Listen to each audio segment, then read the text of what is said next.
May sikretong malupit nga ba ang mga tindero-tinderang kagaya ko na may maliit na negosyo? Bakit napansin mo? Parang bigla yatang dumami ang paninda nito. Nagtataka ka rin ba? Gusto mo bang malaman?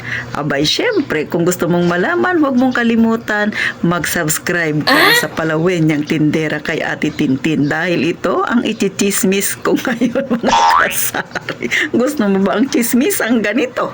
Syempre, okol yan sa ating negosyo. Kaya, huwag mo rin kalimutang i-like ang aking munting channel na ito mga kasari at please naman, paki-share na rin. At syempre, huwag niyo namang i-skip ang malit na ads ni Ate Tintin. Oh no! Char lang. Kaya, umpisa na natin ang real talk at masaya nating chismis. Magandang araw mga kasari-sari. Huwag niyo nang intindihin ang airport ni Ate Tintin. Kumikinang-kinang. Kumusta kayo mga kasari-sari? So medyo mainit ang panahon dito sa amin na makulimlim, pabugso-bugso yung pag-ambon mga kasari. Ganyan ang panahon dito sa amin sa Puerto Princesa City, Palawan.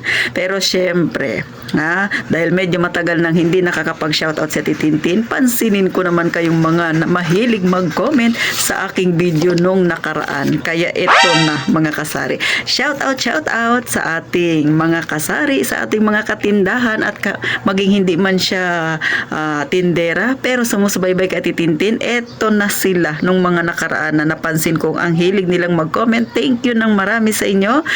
Syempre, number 1 dyan si Sir Neil Mendoza, si Sister Merasol Tumines, si Ma'am Ellen Pilar. Shoutout sa inyo.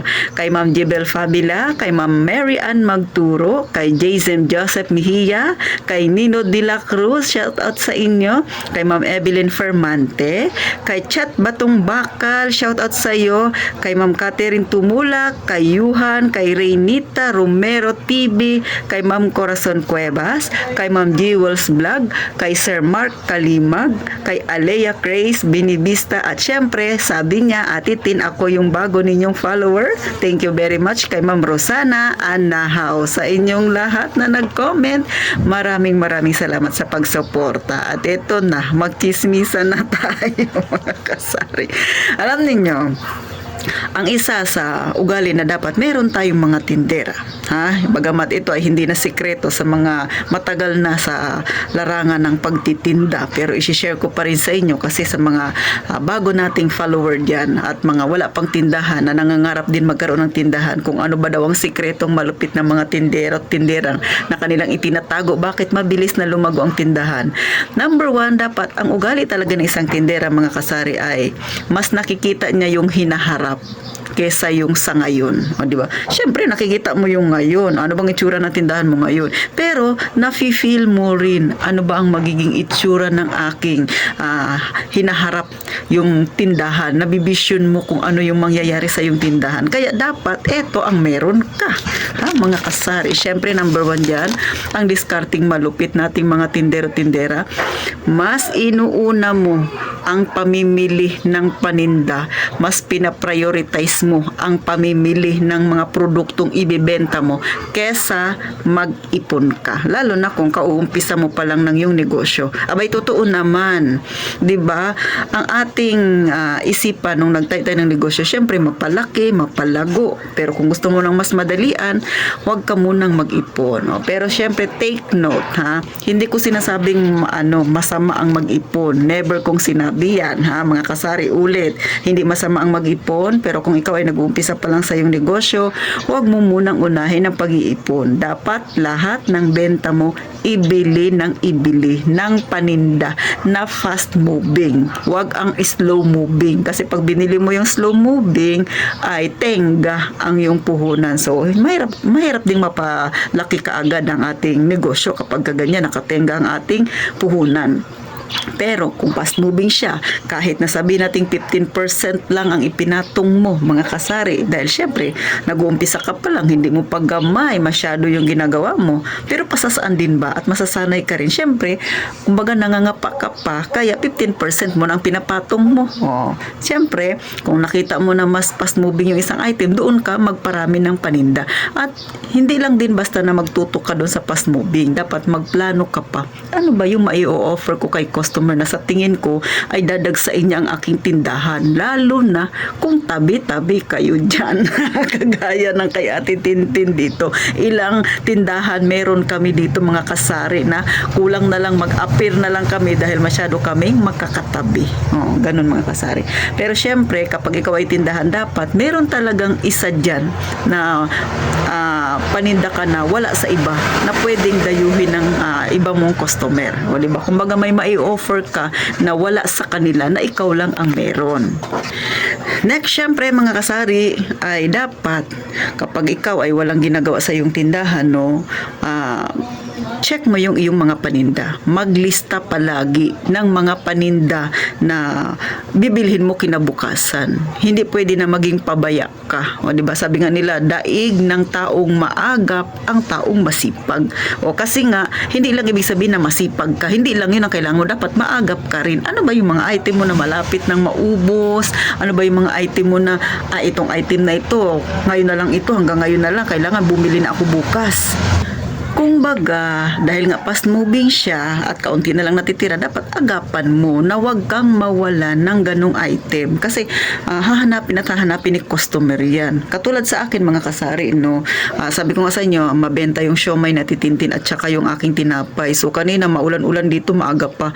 Pero hindi ako nakapagbukas ng maaga pa dahil Sabado naman ngayon. So inuna ko munang bumili ng tinapay. Bakit? Fast moving yung tinapay ko. So bagamat mayroon na ako natitirang tinapay pa, pero alam ko medyo dadami ang bibili sa akin ng tinapay ngayong araw na ito dahil nandito yung mga bata ngayon dahil walang pasok. So bumili ako at hindi nga ako nagkamali mga kasari. So ganon, no, dapat nakikita natin kung kikita ba tayo sa isang paninda na yun at hindi pa nauubos yan, dapat meron na tayo kaagad remedyong gagawin para wag tayong mawalan. At syempre, pinakahuli, gamitin mo ang iyong puhunan sa tindahan para sa iyong negosyo lang. Huwag mong gamitin sa pansarili mo. Yan talaga yung isa, no. Kahit pa sabihin natin na hindi ka nga nag-iipon dahil ibinili mo lahat ng paninda, ikaw nga ay maagap, ikaw ay masipag, meron ka ng ganyang qualification, pero kung hindi ka naman marunong humawak ng pera ng iyong tindahan, lubog pa rin yan. Hindi pa rin magiging maganda ang takbo ng tindahan mo at darating yung panahon, magsasara ka pa rin kasi hindi ka marunong humawak ng pera ng iyong tindahan. Tandaan, pagka may opportunity ka na mapalaki ang iyong tindahan, gawin mo na, mga kasari. So, kagaya sa akin ulit, halimbawa ako na naman yung sarili ko, hindi naman sa nagbubuhat ako ng bangko, pero syempre, si Ate Tintin sa loob ng halos maglilimang taon ako ng pagtitindahan, meron ako naipon kahit papano. So mga kasari, na-share ko na ito nung nakaraan sa video ko, no, na bumili ako ng panibagong cellphone. Bagamat hindi naman siya kamahalan, siguro nasa 12K lang yung bili ko. Ito ay binili ko kasi gawa na rin sa GCash ko. So yung GCash ko kasi, alam naman natin pag verify yung GCash mo, hanggang 100,000 lang yung pwedeng ma-accept ng iyong GCash pag may nagpapa-cash out.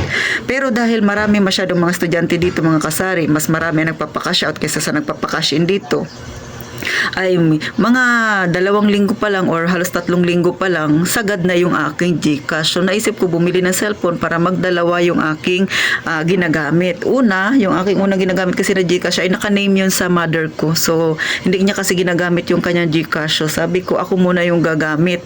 So may dahilan yan kasi nga nahack dati yung aking GCash kaya napilitan akong hiramin muna yung GCash ni mother. So gumawa ako ng isa panibagong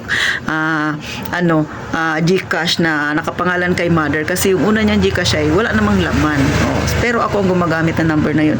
Then syempre, parang halos mag-iisang taon na rin o mga 9 na buwan na rin simula nung mahack yung aking unang GCash. So ngayon nakalakas loob ako na gumawa ng panibagong GCash na sa pangalan ko na. Kasi napansin ko, no, inayos na rin naman ni GCash yung kanyang system. So sa palagay ko hindi na rin basta-basta mahack yung GCash. Kaya ngayon, may 2 na akong GCash. Isa yung nakapangalan sa akin at isa yung nakapangalan kay mother, which is kaya ko nang mag-accommodate ng 200,000 mga kasari.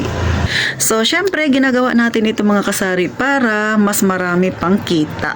Pero kailangan mo talagang maglabas ng puhunan mga kasari. Pero sa totoo lang, ang aking pinambili ng aking cellphone, katas ng aking tindahan, katas ng pinaghirapan ko mga kasari. Sa totoo lang, yan, napapansin nyo na yan, ang mga paninda ko na yan, ay panay na lang yan tubo. Kasi yung puhunan niya, naubos na. Yan nga yung sinasabi ko na dati muntik lumubog yung aking tindahan. So, na-pull out na yung puhunan 20,000 pesos. So, nagpanibago ulit. Tapos nalabas ko na yung puhunan. Yung mga nakikita nyo na yan, na maraming paninda ni Ate Tintin, tubo na lang yan ng pinagtubuan pa ulit. Ibig sabihin, abay, naging maayos ang tindahan ni Ate Tintin. At syempre, kahit paano, meron din tayong naitatabi na idadagdag sa ating savings mga kasari. So, ganyan kaganda ang may negosyo. Kahit pag-ano yan kalit, kasi si Ate Tintin, ang aking negosyo, ay maliit din naman kung makikita ninyo sa personal. Pero syempre, puno siya ng paninda. Kaya, hindi nga mahalaga kung maliit o malaki ang puhunan na nagsimula ka sa pagninegosyo. Ang mahalaga, syempre number 1 dyan, pagka ikaw ay bumenta, ibili ng paninda. Huwag ka munang basta mag-iipon. Paninda muna para kumita, lumago ang tindahan. Mag-ipon ka na lang pagka sa tingin mo, malago ng yung tindahan.